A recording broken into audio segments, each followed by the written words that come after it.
Hey.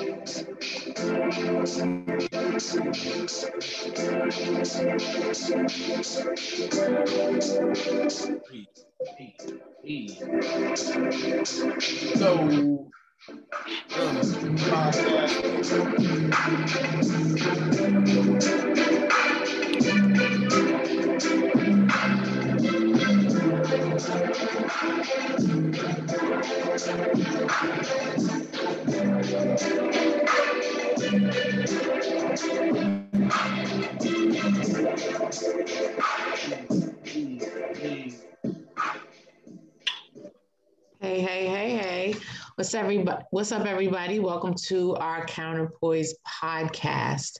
Today we have a great topic, but first, you are joined by myself, Samantha Adams, and my two other co-hosts. You guys want to introduce yourselves? I am Everett Stevenson, one of the lovely co-hosts here as well on the Counterpoise podcast. Hello, guys. I'm Malik Foster, another co-host for the Counterpoise podcast. And today we're going to have a lovely show for you guys. This show is one that kind of like we discussed through a couple of different times in the past.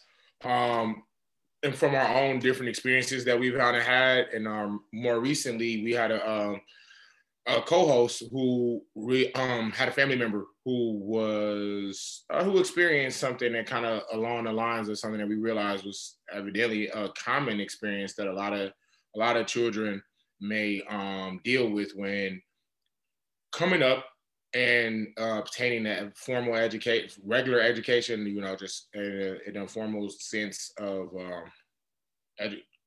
traditional education, rather, even on to advancing in secondary education as well. So today we just kind of wanted to talk about what the Black experience is like for students a lot of times while growing up in America. And so we have a couple of different things that we wanted to talk on. Each one of us have some different experiences and times in which we were growing up that, we kind of had to question certain experiences to see, like, why is this happening? Is this something that, did I do something wrong, or is it more of a systematic issue? So, hey, you guys want to kind of talk on anything or kind of, give any examples or anything, feel free. But I guess I'll go ahead and jump off real quick with mine. It was funny because when we were coming up with this topic, one of the things that I had, what I had talked about was how I definitely thought about an experience of mine when I was coming up in not high school, I think it was like first grade. And I remember I had a teacher, I believe it was first grade, but it could be a grade or preschool, whatever it might have been. I don't know. It was one of the earlier stages.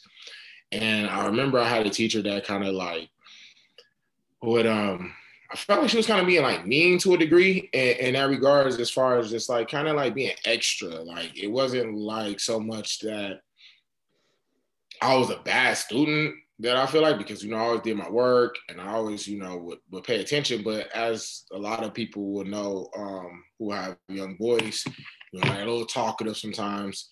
They can be, funny or trying, jokative and things of that nature. And so that can be a distraction, especially if, they feel like they've done their work, so they just want to kind of like play around and stuff like that. So essentially, the teacher was like, hey, he's a little talkative, this, that, and the third, or,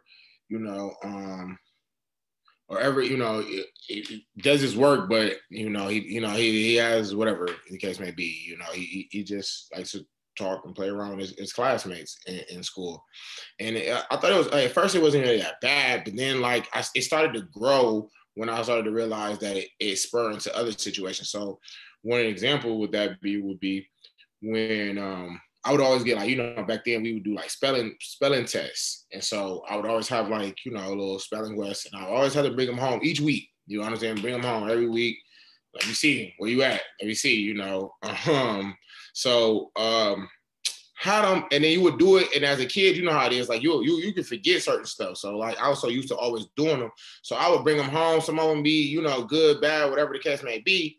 But there was one week I had totally forgot to bring one, right? Didn't even think nothing of it, no problem. And I went up to the teacher's desk. We was talking about something, and she pulled something out of her drawer, and I saw it was like my test with like an A. I'm like, why I didn't get this one? You know what I'm saying? Like, I'm like, my mom get every one. If it's a B, C, that's coming. You know what I'm saying? Straight home, I gotta go ahead. I'm thinking, what's up with this? And so I tell my mom, like, I've seen this, And this is to the parents that's viewing this. Like, one lesson that I remember within this, and it was one of the things that was the strongest within me, was like, I was always taught two things, like, don't argue with your teachers. You know what I'm saying? Like, let me come and, talk to your teachers. So whenever I had an issue, granted, I'll try my best sometimes to not, say something extra and just kind of like, let my people fight that battle.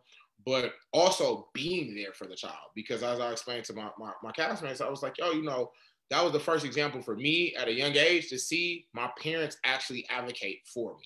You know what I'm saying? My parents say, you know what? No, you're not going to treat my child any type of way. You're not going to treat him different. And in fact, if you're going to make sure to tell me about when he do wrong, make sure you let me know also when he's doing well as well. You know what I'm saying? Like, and it has like one little thing, but it was a lesson that stuck with me because, again, it was one that let me know, okay, no matter what you do in this world, no matter how you are, like, everybody won't just see you and understand you and treat you as though, like, you're, just a little, you know what I'm saying? Like a young man just trying to make life. Some might see you and for whatever reasons might not like you, might be threatened by you, or just don't understand you. And then two, that, you know what I'm saying, you have some loved ones in your life that are willing to go up to bat for you and they're willing to stand on that. And I think that's very important for children to know that. I think it's very, especially in today's climate where we have a lot of kids who go to these schools and they're not only facing attacks from their peers, they also may be facing those attacks from people who are supposed to be in supervisory or what's the word I'm looking for? People that are supposed to be responsible for them as well. Authoritative. Thank you. Authoritative positions as well. So it's important for us as a community to let our children know that, listen, someone has their back, someone loves them, and that someone's going to be making sure that no one's just going to be wrongfully taking advantage. Like, no one's going to take advantage of them, period. So, yeah, I don't know if you guys had any experiences or anything that you guys want to talk about on this topic, but yeah.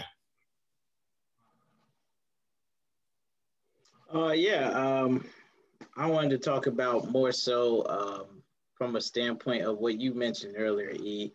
You mentioned a lot of good stuff, but I really want to hone in on the family aspect. You talked about how your parents were advocating for you when you were in a situation at your school. And I think that's really important for Black families to actually do, is be involved in your child's education from start till finish, essentially.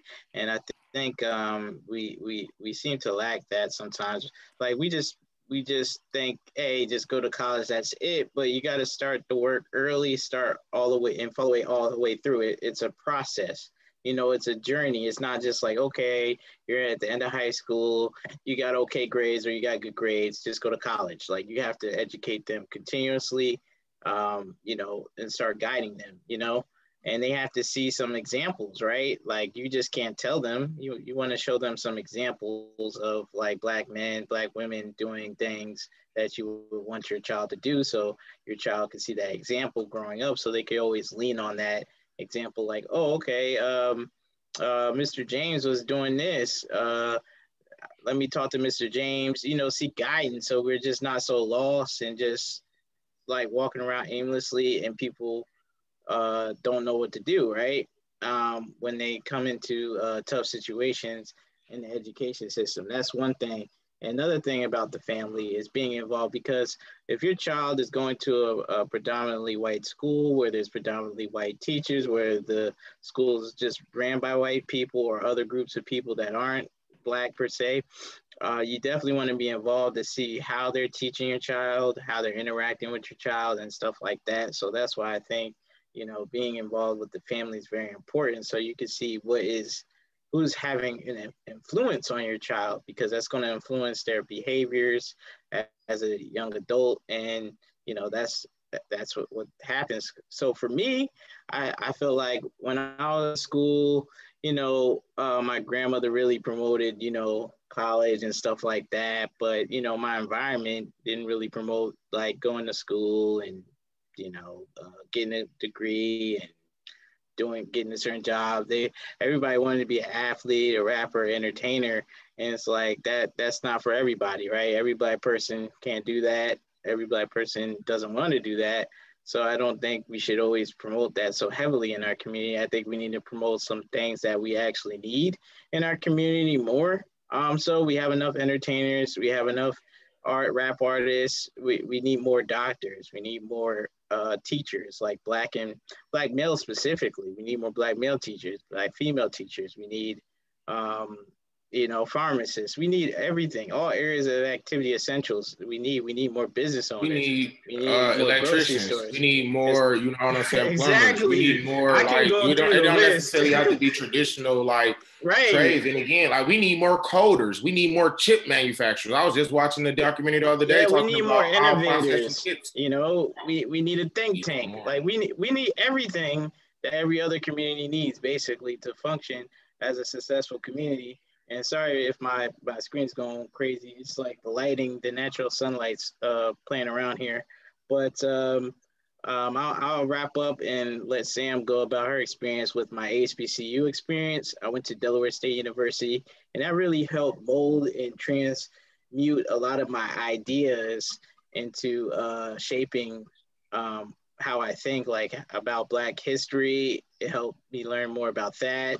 It helped me see, like, other Black people in school trying to do different things.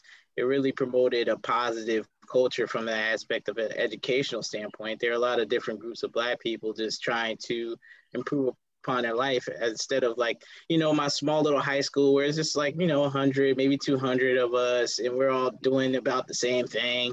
It really gave me a diverse mindset. It helped expand my mind, and I saw diversity a little bit.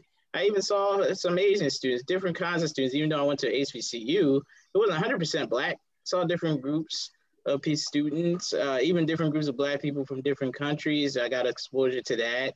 That's when I first went overseas as well.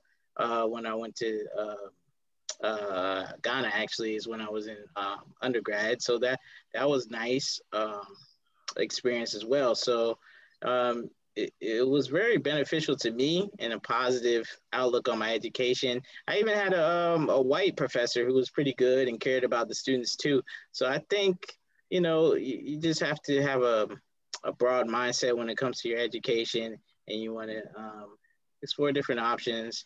And that's what had an impact on me, though, a positive one. I think that's important. That's my last point here, is that it's important for you to have a positive impact on your child, or for that child to have a positive impact in their educational experience, where they have somebody they can look up to and seek some guidance. And I had that at my HBCU, so I'm very thankful for that. So I don't even know where to start. Let me start with talking about what triggered the podcast. So my niece goes to a very diverse school. There's a lot of Muslims at her school, but it's very diverse in nationality. And she was in her social studies class. One of my nieces, I have a bunch of nieces and nephews, but one of my nieces, she is 13. She's in the 8th grade. She was in social studies. They were learning about Martin Luther King and John Lewis. And she was in class. She had her mask on her class, on her face, because it's still COVID outside. And children, I think they just started being able to get vaccinated. But either way, she's in class, she has her mask on, she's asking her teacher a question or talking to a teacher. Either way, she's participating, right? Kids are doing their work, whatever. And naturally, as you talk, your mask falls down. Before, I was feeling like, maybe it happened more commonly with people that have a small bridge like I do. My niece has a nose much like mine with a very small bridge. But it happens to everybody: Black, white, green, purple, orange, yellow, whatever. It doesn't matter. It happens to everybody. The more you talk, your mask comes down. Her teacher proceeds to tell her that she needs to ensure she keeps her mask on her face. And because if it falls down again, she's going to put a mark on her nose. And then said, as she was walking away, it's not like you'd be able to see the mark anyway because your nose is colored. And my niece didn't really know how to respond. Now, just know my niece's personality, she's not very confrontational. She'll get confrontational occasionally, but she's not a confrontational kid. She's not gonna, go ham on her teacher. She's not gonna do none of that, but she is gonna come home and tell her parents and her aunt and her parents and her aunt with the shits, excuse my language, but we about that life. And so we have been trying to schedule a meeting with the principal to have a discussion. So to be continued on what happens in that situation, because that's just something that you don't say to a child, especially a Black one, about being colored. I'm not going to delve into the emotional aspects of that because it does piss me off to no end because that's my baby. And one thing about Auntie don't play about is her babies. On my personal experience side, I was a busing student. So I was a student that was bused from the inner city to the suburbs for a better education. So I went to an all white school. I'm not gonna say predominantly white. It was all white. It was like 1% minority in the town. Like there was like, I don't know, maybe 2-3 Black families and maybe 5 or 6 Asian families and maybe like 2 Hispanic families. Like so most of the diversity came from us, the students that came from the city. And I was in that program from 1st grade through 12th grade. And I learned a lot. I value that experience that I had there because it allowed me to see that there was more that was available to me in life. Like I could have anything, I could do anything because I didn't really understand the issues of race until I got a little older. And when I say a little older, I mean, I was still in school. Like I was still in grade school when I started learning those things. Because I started learning more because one thing about the program I was in is it ensured that the students in my program learned about Black history. And they didn't dig super deep, but they dug way deeper than they were digging in class. Like in class, everybody learns about Malcolm X, Martin Luther King, Rosa Parks, but they didn't learn about Elijah McCoy or Lewis Latimer or Marcus Garvey. You know what I'm saying? So,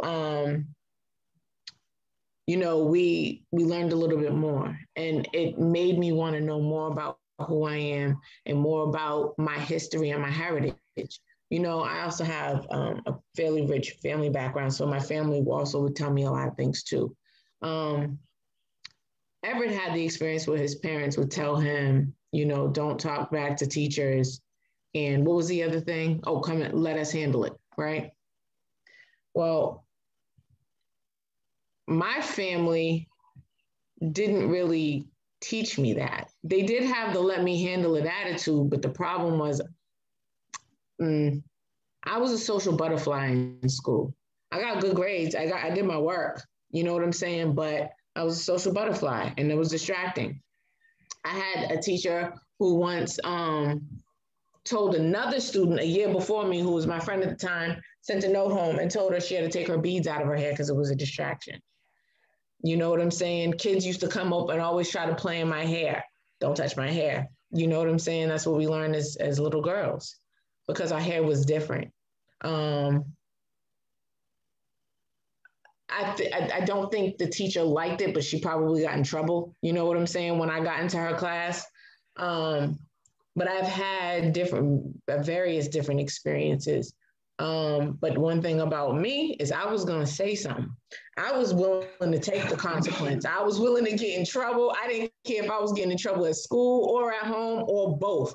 I was saying something. One thing about Samantha Adams is Samantha is going to speak up. It's one of the reasons why I also became an attorney. I don't like watching people being mistreated.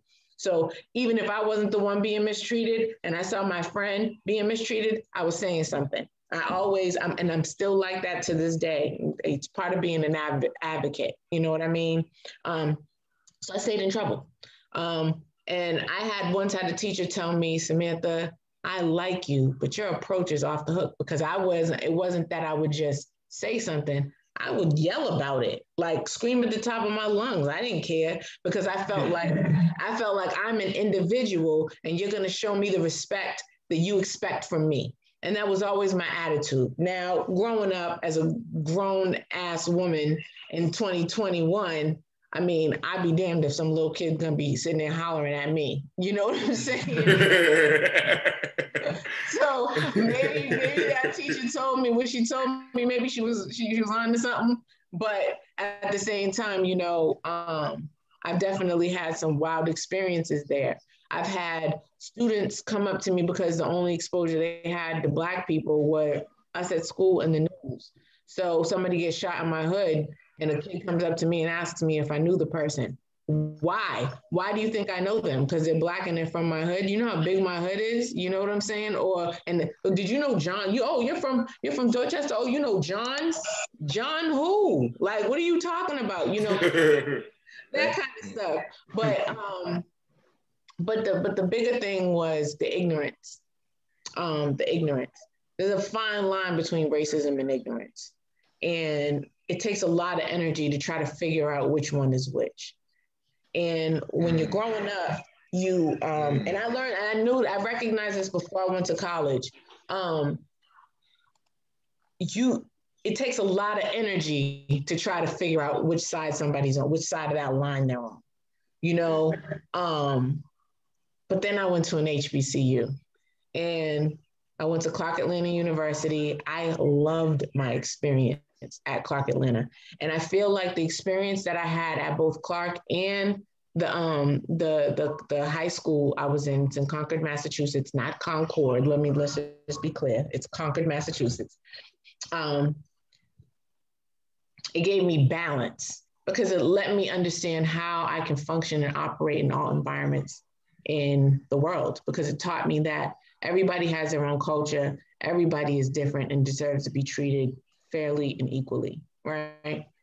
And my experience, much like Malik's when he was at Delaware State, was I learned so much more about how enriched my heritage and culture is. You know what I mean? And I became more aware and able to appreciate it.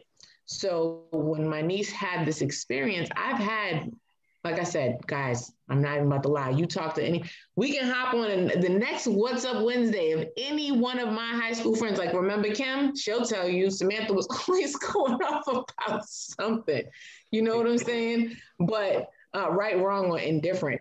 But, and I've come a long way because I learned how to act. But that experience is not okay. And one of the things that you touched on, E, that I think is very important, you touched on it too, Malik, is parents supporting their children when they have experiences like that. I didn't get a lot of support because of my family structure, right? Without telling all my business, it was just different. So a lot of times when I had these issues, I would bring them home, and I was being treated as if, because I knew I had a mouth, it would be like, you probably triggered it. It probably didn't go down like that, Sam. You know what I'm saying? And my family knows me, so they would assume that that was the case. Well, here we are. I'm a grown woman, and I can tell you, nope, it went down just like how I said.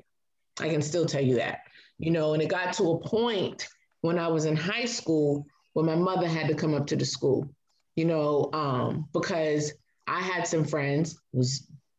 It was a covert racial issue. 5 of my friends, 4 of them were Black, 1 was Hispanic. This is actually one of the reasons why I wanted to become a lawyer. This is one of the events that triggered me to want to become an attorney. They were involved in a situation with a white girl, where the white girl liked the Hispanic boy in the group, and he didn't want to be bothered with her. He was messing with her, but she dumped her boyfriend for him, and he said he was cool. And she was a troubled little girl. So she decided to go to the police and say that she was raped by all 5 boys, and that it was on videotape. Well, there was a tape. She wasn't raped. And it vindicated them of rape. one of them didn't even touch her. He was just there. He just walked by. And what ended up happening was they charged all of them with child pornography and a bunch of other sexual crimes, right? And so the news is up at the school all crazy, whatever, whatever.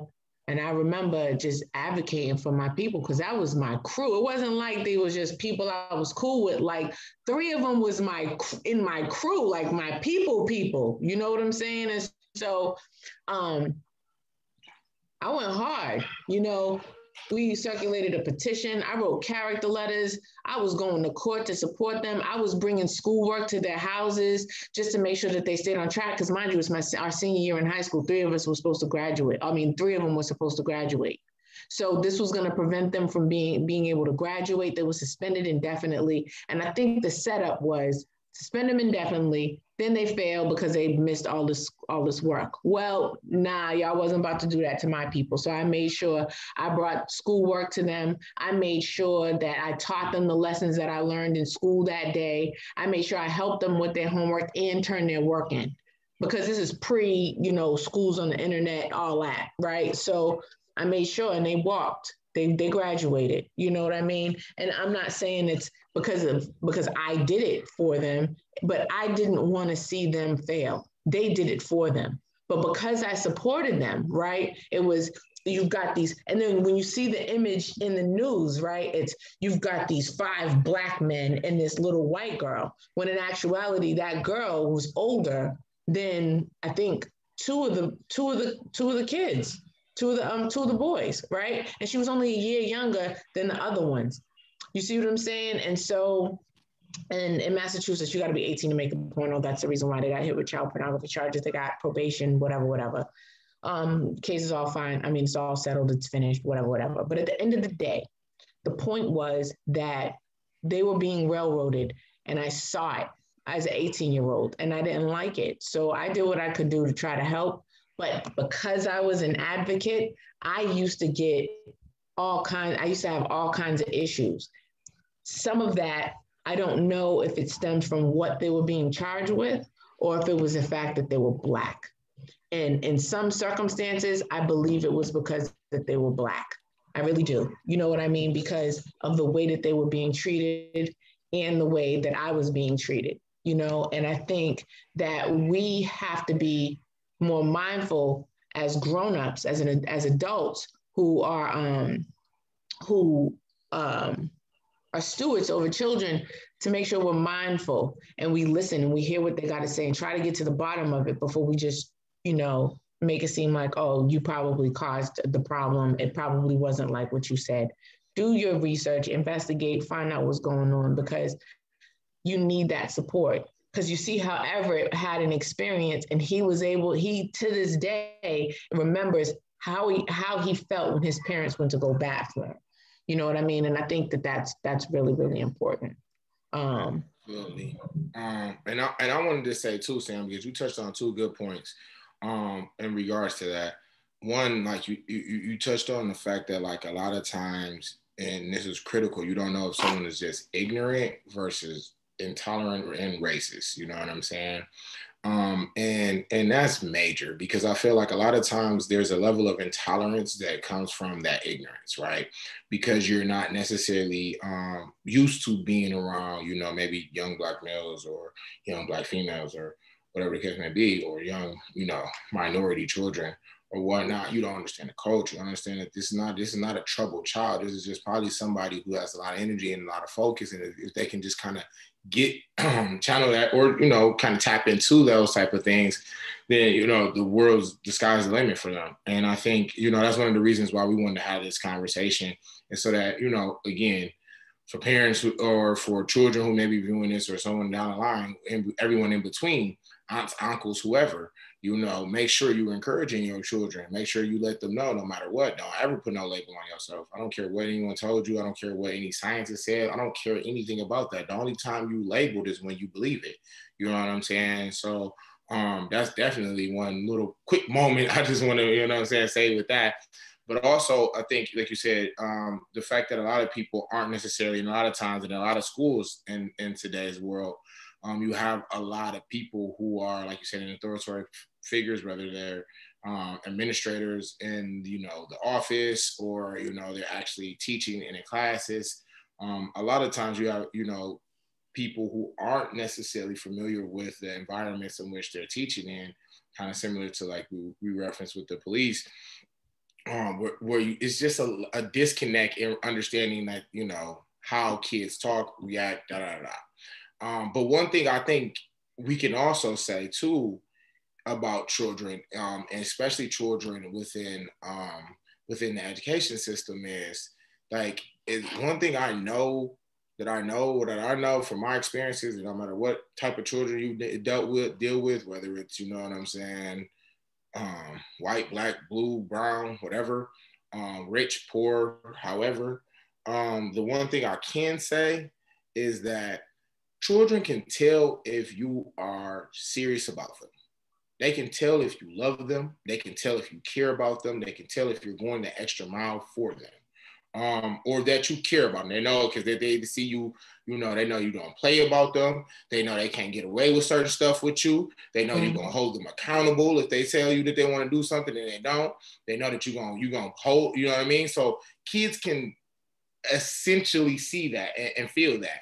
And so, I don't know how it's so harder for us as adults, you know what I'm saying, to be able to keep that same energy, but I think kids can find those things out, and they're able to see that. And so that's why sometimes, like you were saying too, you know, like, and also parents know their children, right? Like, you know what I'm saying? So sometimes, you know, parents might be like, okay, well, you know, maybe, you know, she do got a smart mouth, she gets smart with me, da, da, da, da, you know what I mean? But it still doesn't mean that it doesn't need to be checked into. It still doesn't mean that it's just okay. And it doesn't mean that, again, you know what I mean, that it should just be going by the wayside and the child feel like they can't be heard, because that's even more damaging.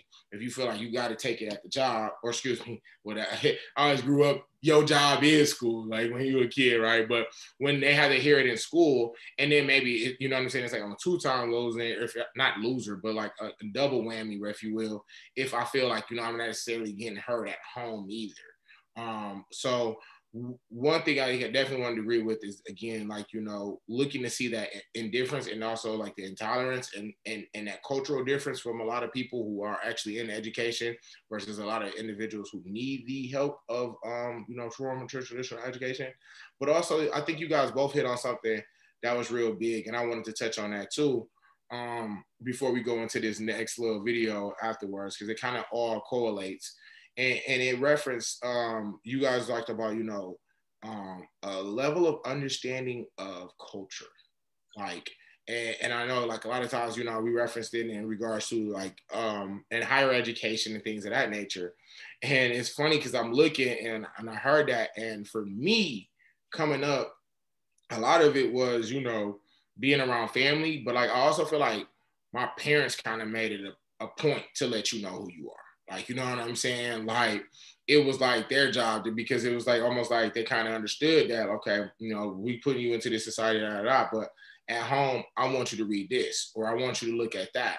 And I'm looking at it as a book. I bought it the other day. It was called The People Could Fly, which was like a little child book, but it was like a Black folk tale, like with African folk tales in it and stuff like that. And you looking at it, and it has illustration of like, you know, Black people like flying around and doing things of that nature. And it was just such a cool book. And I remember seeing like that cover. So as I got older, I was, oh, let me get that just to put it in my collection, just da da da. And it's like a little nostalgia too, but inadvertently, it also, you see, you know what I'm saying, folk tales, and you hear stories of strength of the, you know, John Henrys and the things of that nature that kind of give you like this level of I don't want to say arrogance, because it's definitely not an arrogance, but it is a level of confidence, because you're able to see that you come from so much beauty.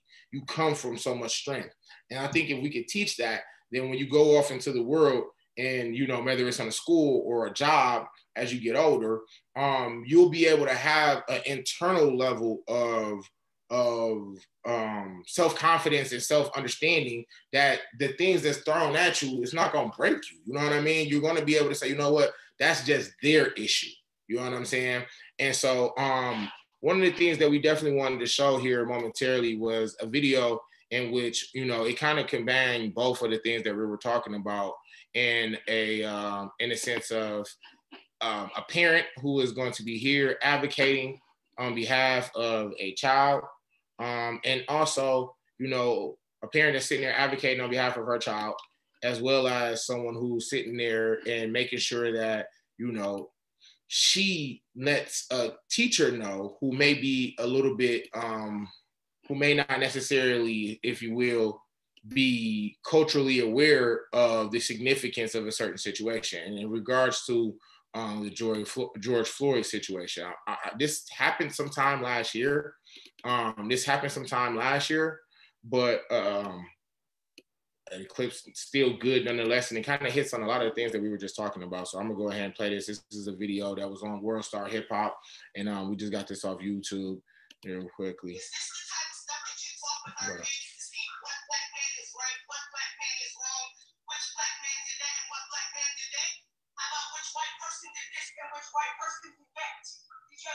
think about that?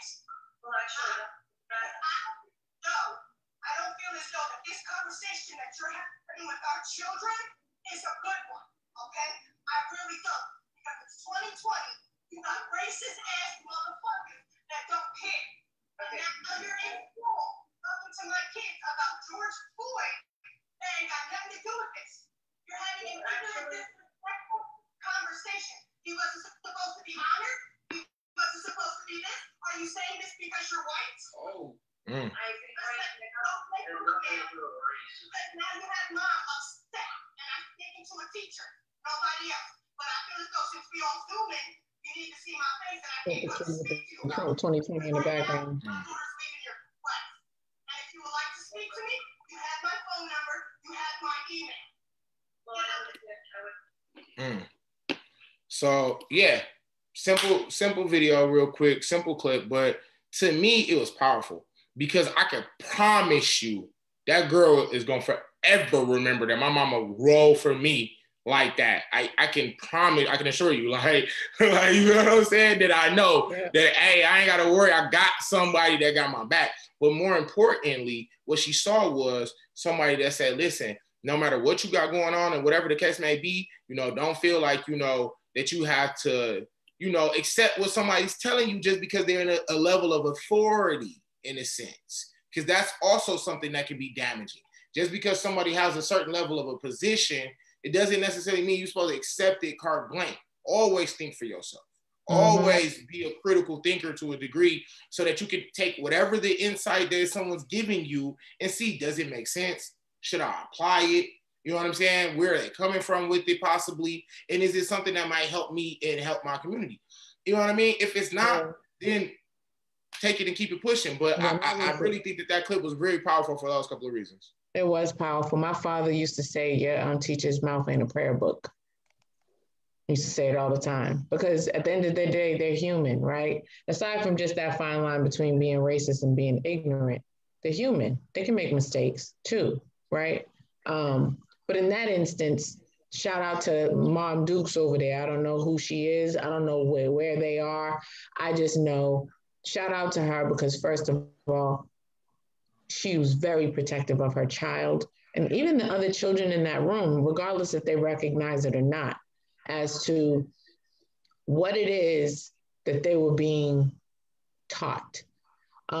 She probably should have withheld cussing at the teacher in front of all them other people's children. But at the same time, in her defense, I'm pretty sure she was pissed. You know what I mean? She was probably very angry and she couldn't hold back. So, you know, shout out to her.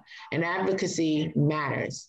You know, it definitely matters. You don't have to be a lawyer to advocate for somebody or even for yourself. And I think that it's important to remember that. Yeah, I was gonna say that this clip just made me think of like how like the education system has failed Black schools, Black children primarily, actually, excuse me, not Black schools, but the education system has failed Black children here in the United States, and that you know, us as Black people and people in the Black community, we really need to look at solutions to the problem, right? So I just wanted to think about like some solutions that I was thinking about off the top of my head. Like number one, I think the pandemic has really helped with homeschooling. So parents are kind of forced to be more involved than they used to be in a child's education, unless they went to maybe like some sort of private school where the parents had to pay out of pocket, or homeschooling, right? So parents are going to be more aware when they're paying for the children's primary education outside of college, and homeschooling. They're going to pay more attention, because if they're doing the homeschooling, or if they have somebody coming in doing the homeschooling, they're going to take a look at that. So I think another thing that Black people can do is the Black parents. They need to actually be more involved in the child's education from start to finish. Like you need to really be monitoring that, especially if your child's going to a primarily dominant school that's not Black, and not, there's going to be some culture issues. You might need to have that discussion with your children about like the culture differences that, these like other groups of people are going to have subconscious bias towards you initially, and some of them may even be just downright racist towards you. So they're going to be at least have that prejudice against you, but the children have to be aware of that racism. And I think parents need to start that off early, telling them about that and explaining that, like, look, it's not because of like who you are, or what you look like. It's because of that subconscious prejudice and bias and racism they have towards you. And another thing I think would be a solution is actually having more Black males and Black female teachers in schools. I guess essentially more Black schools in predominantly Black areas, especially when the kids are younger. That really could be beneficial. Like when they're older, maybe they can go off to a more culturally diverse type of school to learn about different cultures and to grow and stuff like that. But when you're younger, I think it's good to have that peer-to-peer interaction with other Black children, being positive, Black teachers, Black families, so you can grow up under some sort of structure and have a good foundation. So when you go out, you can always go back to that foundation. When you're raising chaos, it's just going to lead to more chaos, generally speaking, right? There's exceptions to every rule, but we like to go with the majority here. Well, at least I do. I don't like those exceptions because they're rare. I like the generally. Like I rather have an 80% chance to get $1 million than 20% chance. So that's the way I look at it. You gotta look at it like that. And then another thing, as a solution, is just overall stronger Black families. If Black family unit was better, and the marriage rates were better, I think the education would be a little bit better as well. And I think there's data and statistics, I don't have it off the top of my head, that the child's more likely to be successful in terms of getting a college education, having a more income later on in life if they come from a two-parent home. So that's why it's very important. There's exception to every rule, but we're trying to go off of the generality speaking. And if you want your child to be successful and you really care and love them, I think you should do everything in your power to do what's best in order to keep that going. Sorry, I was a little long-winded, guys, but that's it. Understood. Yeah, Go ahead. I was gonna say I definitely agree with Malik. You know what I mean? And I thought he had some great closing points with that. With some of those solutions, because I think it all shows as advocates of proponents in which have brought us to who we are, right? You know what I mean? I had a father and mother who, purposely made sure that they put me in activities and in clubs and things of that nature that were centered towards, you know what I'm saying, making sure my child doesn't get lost in the sauce. My child doesn't not, I know how to identify with who he is and what he is. You know what I'm saying? And I think, also, and also, Sam, to a point that you made as well, and to what Malik was saying as well, as why I feel like, the family unit is so vital, because like once you can get exposed to more when you have more, right? So then you have a certain more like a sense like I'm expected to do X, Y, and Z. You know what I'm saying? Like this is the goal now, because this is what I see coming up. This is what I'm around. This is what Mr. Such and Such does up the street.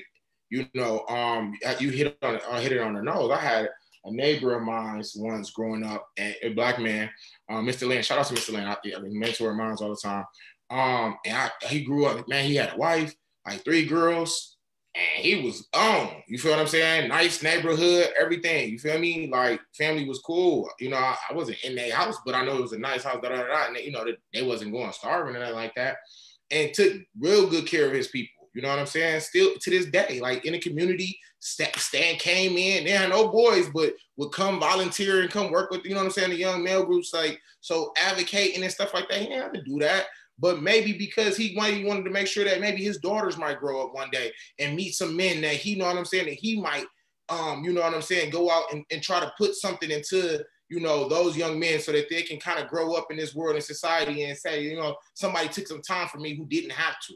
You know what I mean? So things like that are very important as well for children growing up who might not necessarily have a certain type of representation to see these things, to allow them to be like, you know what? Hey, this is what it is. This is what we want to do.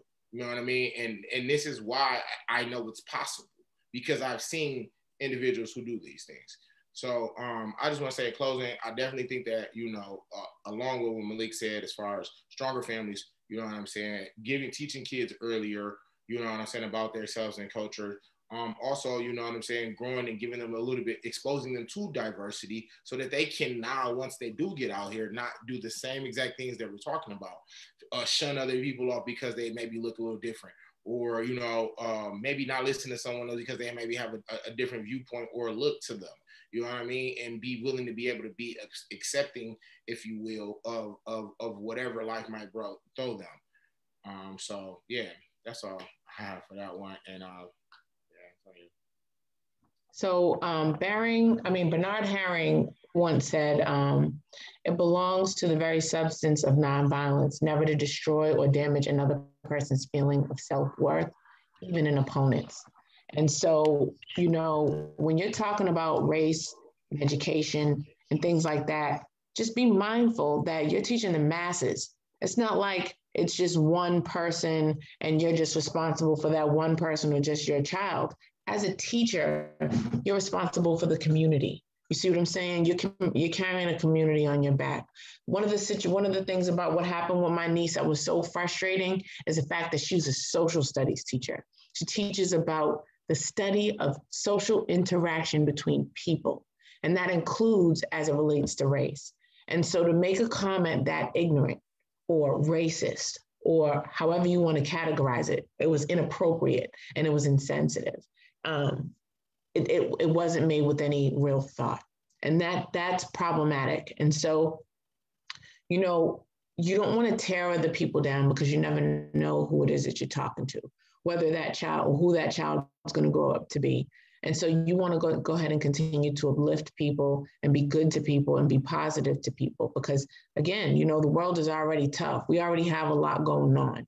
You know, here at the Counterpoise podcast, we talk a lot about uplifting Black culture and Black people. But there are other cultures that are also at war. Like, look at what's going on in Palestine and Israel right now, you know, and that's a whole nother situation, but it also relates to culture, religion, race, and all that, you know, and so it's tough. And so we have to remember that we share this planet, and we're going to be here as long as the good Lord or whoever your higher power or whatever you believe in sees fit for us to be here. You know, we all have an expiration date, and it doesn't make sense to have to share the same space and just not be kind to one another. So, you know, if you think that there's a chance that you're ignorant, I'm not trying to be funny. I'm not trying to sound like a jerk. Go read a book. The internet is at your fingertips.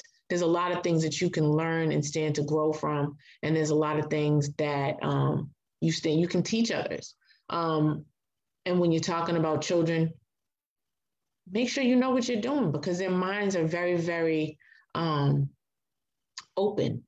You know what I mean? And you got to just go ahead and continue to uplift people. So yeah, family matters. But when you're talking about education, the kids are there with those people big chunks of the day, hours, and they have to have respect for what it is that they have, what they're doing. So that's my final thought. Just continue to be good to everybody, I mean, each other. We have to go. I know Malik probably has his final thought, but I'm gonna jump off because I have the flight to go catch.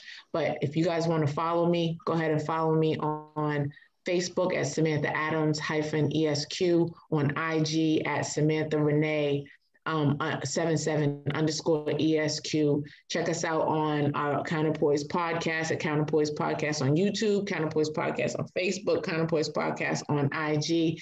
Like, share, subscribe, tell a friend. I love y'all. Y'all go ahead, take it away, finish it up. Deuces. I gotta go. Safe travels. All right, Sam, be safe. You pretty much did everything for us. You got any final things? So real quick, that guy 2104 on IG. You know what I'm saying? Out of there. Look at her. Right, Malik M. Foster at Instagram, all social media channels, and we getting out of here. Getting out of here. Right. Appreciate y'all, everybody. Have a good one. And then there was two. You know what I'm saying? Hey. Turn me up, Lee. Let me turn you up. Hey. SK on the beat. Hey. Beautiful Saturday. I don't know what we about to do. Hey. Boy. About to rap. Got a boy.